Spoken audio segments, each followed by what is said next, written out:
الحمدللہ رب العالمین والصلاة والسلام علی سید الانبیاء والمرسلین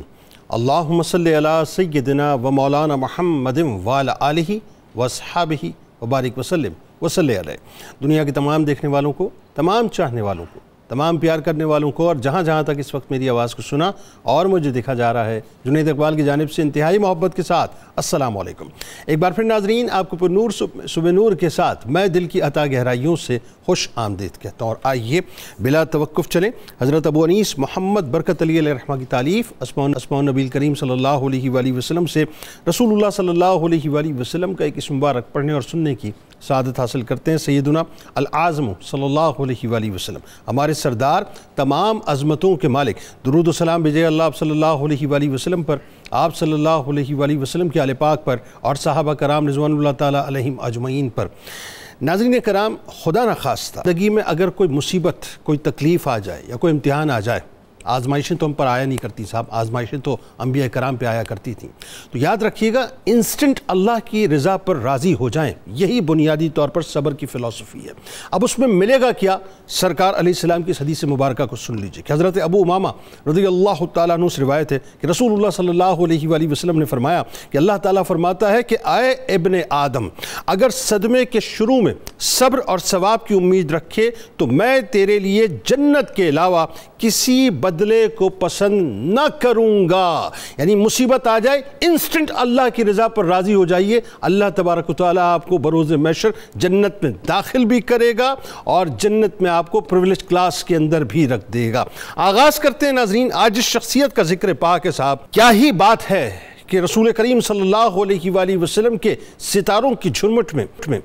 ایک اتنا خوبصورت، اتنا حسین، اتنا جھلملاتا ہوا ستارہ ناظرین کہ جن کی رفعتوں کو میں اور آپ نہ سمجھ سکتے ہیں نہ بیان کر سکتے ہیں، کہ جو قبول اسلام کے معاملے میں ایک روایت کے مطابق تیسرے صحابی، ایک روایت کے مطابق 7ویں صحابی ہیں، یعنی السابقون الاولون کی حسین ترین صف کے اندر آپ انتہائی نمایاں نظر آتے ہیں۔ نہ صرف السابقون الاولون کی صف میں بلکہ عشرہ مبشرہ کی جو انتہائی ممتاز ترین صف ہے ناظرین، اس کے اندر بھی جھلملاتے ہوئے نظر آتے ہیں۔ اللہ تبارک و تعالیٰ نے آپ کو وہ مقام اور مرتبہ عطا فرمایا کہ رسول اللہ صلی اللہ علیہ وآلہ وسلم نے آپ کو بارہا دعا دی، اور سرکار مدینہ صلی اللہ علیہ وآلہ وسلم کی دعا سے اللہ تعالیٰ نے آپ کو طویل عمری بھی عطا فرمائی۔ اللہ تعالیٰ نے آپ کو وہ مقام اور مرتبہ عطا فرمایا کہ سرکار مدینہ صلی اللہ علیہ وآلہ وسلم کے ساتھ آپ ہراول دستے کا کردار ایسے ادا کرتے رہے کہ سرکار علیہ السلام پر آنے والی کسی بھی تکلیف کو اپنے سینے پر جھیلا کرتے تھے، اس کو برداشت کیا کرتے تھے۔ میں آگے جا کے آپ کو بتلاتا ہوں،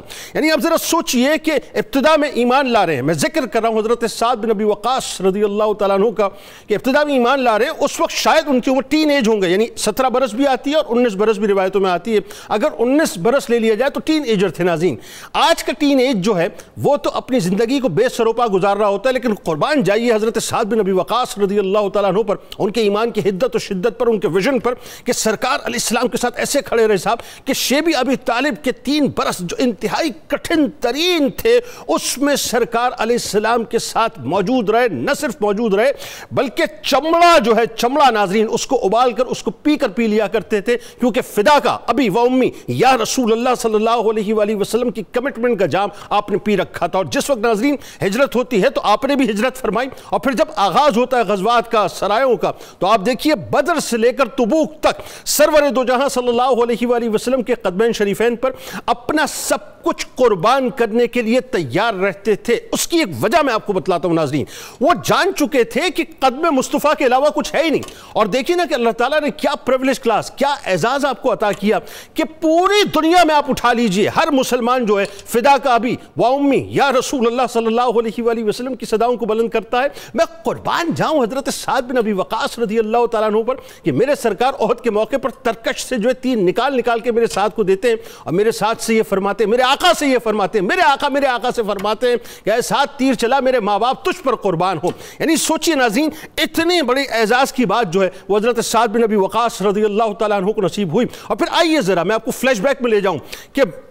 کافروں کے خلاف سب سے پہلے جس شخصیت نے ریٹیلیٹ کیا اور کافروں کا خون جس شخصیت نے سب سے پہلے بہایا، یہ اعزاز بھی آپ کے سر اقدس پر موجود ہے۔ کافروں کے خلاف سب سے پہلے تیر جس شخصیت نے چلایا، یعنی تاریخ اسلام کی کرتاس کو آپ جب بھی اٹھائیں گے، اس کتاب کو کھولیں گے، اور کرتاس پہ جو پہلا نام لکھا ہے ناظرین وہ کسی اور کا نہیں ہے بلکہ حضرت سعد بن ابی وقاص رضی اللہ تعالیٰ عنہ کا ہے۔ اور آپ ہی وہ شخصیت ہے کہ جب ایمان لائے تھے اور آپ کی ماں نے بھوک ہڑتال کی تھی اور یہ کہا تھا کہ تو پلٹ کر آ جا ہماری طرف، تو آپ نے فرمایا تھا کہ تیرے قلب میں اگر 1000 جانیں بھی ہوں تو یہ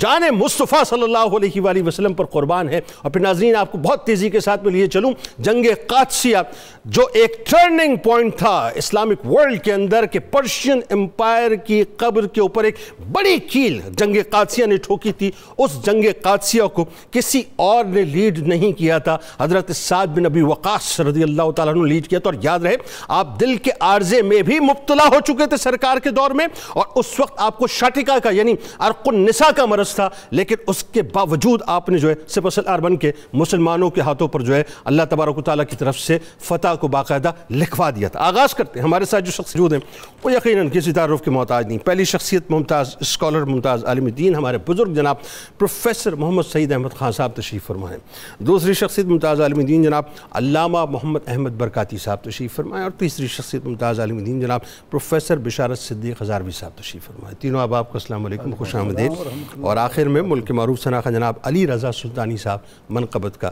نذرانہ پیش کریں گے۔ ہمارے ساتھ ناظرین آج آپ ضرور جڑے رہیے۔ حضرت سعد بن ابی وقاص رضی اللہ تعالیٰ عنہ، سب سے پہلے تو ظاہر ہے ساری نسبت مصطفیٰ صلی اللہ علیہ وآلہ وسلم سے، اور ان کو بھی ظاہر خاص اعزاز حاصل ہے، وہ آپ فرمائیے نسبتوں کے حوالے سے، آپ کے خاندان کے بارے میں بتائیے، اور جب آپ ایمان لائے تو جس طرح سے اس وقت کے کفار نے آپ کے خلاف ریٹیلیٹ کیا، خاص طور پہ والدہ کا جو کردار تھا، اس ظاہر اچھے سے اچھا آدمی جو وہ ہل کے رہ جائے، لیکن آپ نے جو استقامت دکھائی صاحب، آغاز فرمائی۔ بسم اللہ الرحمن الرحیم، اللہم صلی وسلم علی حبیبک المکرم وعلی آلہ المحترم۔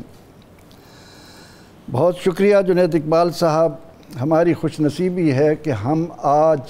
اپنی زبانوں پر اس عظیم ستارے کا نام لا رہے ہیں جو السابقون الاولون میں تیسرے یا 7ویں نمبر پر کھڑے ہیں۔ اللہ آپ کی حیات طیبہ کا ایک ایک لمحہ قیامت تک آنے والے اہل ایمان کو جس انداز سے آج جھنجھوڑ رہا ہے، اس نقطہ نظر سے سیدنا حضرت سعد بن ابی وقاص رضی اللہ عنہ کو پڑھنے کی، ان کو سمجھنے کی، ان کو جاننے کی ضرورت ہے۔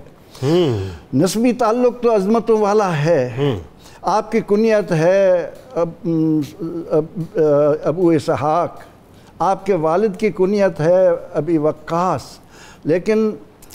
کنیت کے ساتھ ہی والد پہچانے جاتے ہیں۔ قبیلہ قریش کے قبیلہ بنو زہرہ کی آپ شاخ سے تعلق رکھتے ہیں،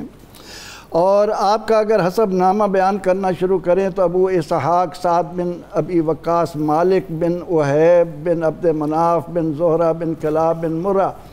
5ویں پشت پر جا کر آپ کا حسب نسب رسول اکرم رحمت عالم صلی اللہ علیہ وسلم سے مل جاتا سبحان ہے۔ اللہ۔ اور اسی طرح آپ کی والدہ طیبہ حضرت حمنہ، ان کا نسب بھی 5ویں پشت 6ٹھی پشت پر جا کر رسول اکرم رحمت عالم صلی اللہ علیہ وسلم سے مل جاتا ہے، اور رسول اکرم رحمت عالم صلی اللہ علیہ وسلم کے ساتھ وہ بات کہ جو رسول اکرم رحمت عالم صلی اللہ علیہ وسلم نے فرمائی کہ ہے کسی کے پاس ایسا ماموں جو میرے ماموں جیسا ہو، لے آئے، کیا بات، جن کو آقا علیہ السلام نے دعا دی کہ اللہم سدد سہم واجب دعوتہ، اے اللہ میرے سعد کا تیر نشانے پر لگے اور ان کی کوئی دعا رد نہ ہو۔ اس عظمت کو سامنے رکھتے ہوئے جب ہم یہ دیکھتے ہیں کہ حضور سید عالم صلی اللہ علیہ وسلم کی والدہ ماجدہ طیبہ طاہرہ سیدہ حضرت آمنہ، ان کے والد کا نام ہے وہب بن مناف عبد مناف، اور آپ کے دادا کا نام ہے وہیب ابن عبد مناف، اس لحاظ سے رسول اکرم رحمت عالم صلی اللہ علیہ وسلم سے آپ کا قریبی تعلق دنیا کے سامنے آ جاتا ہے۔ لیکن ہم یہ دیکھتے ہیں کہ جن حالات میں آپ نے ایمان قبول کیا اور اللہ کے ہاں السابقون الاولون کے ذریعے اللہ کی رضا حاصل کی، اور الذین آمنوا